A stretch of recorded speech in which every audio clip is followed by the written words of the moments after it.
ఆంధ్రప్రదేశ్ రాష్ట్ర వ్యాప్తంగా ప్రస్తుతం జరుగుతున్నటువంటి చర్చ పులివెందుల జెడ్పీటీసీ.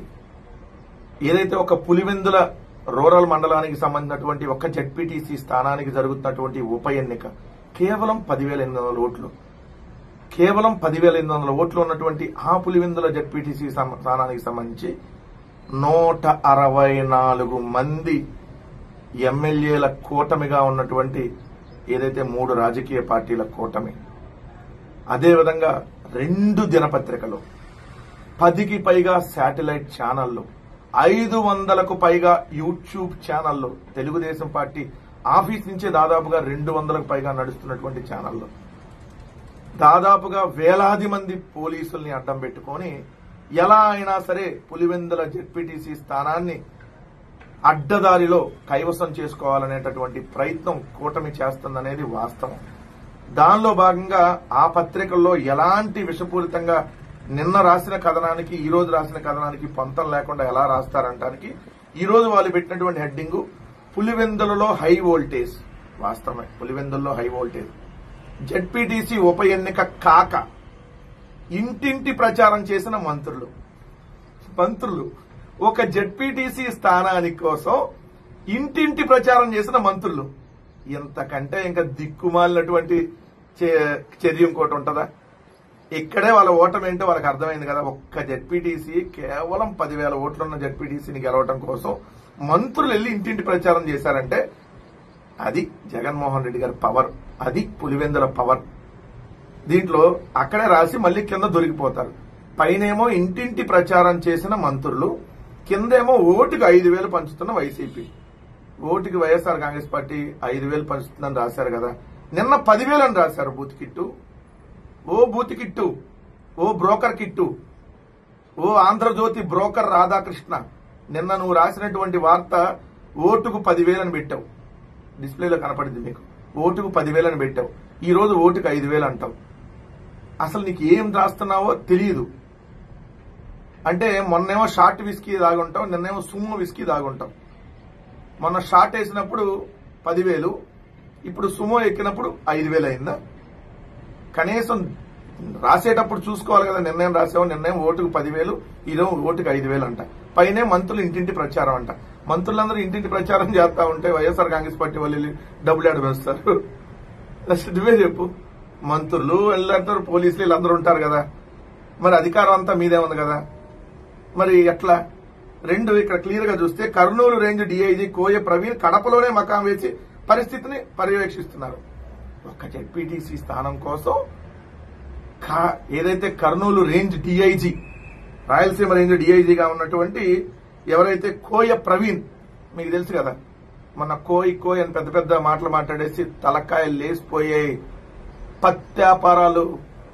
మరి పాపం కోయ ప్రవీణ్ గారు ఇప్పుడు పత్యాపారాలు ఏం చేయకుండా చక్కగా పులివెందుల్లోనే మకాం వేసి పులివెందుల జెడ్పీటీసీని అక్రమాలు, అన్యాయాలు, దౌర్జన్యాలతో తెలుగుదేశం పార్టీ కోసం పాపం డీఐజీ వచ్చి అక్కడ కూర్చున్నాడు. దేశ చరిత్రలోనే నిలిచిపోయేటటువంటి గొప్ప ఎన్నిక అసలు. ఒక డీఐజీ వచ్చి అక్కడే మకాం వేయటం అనేది.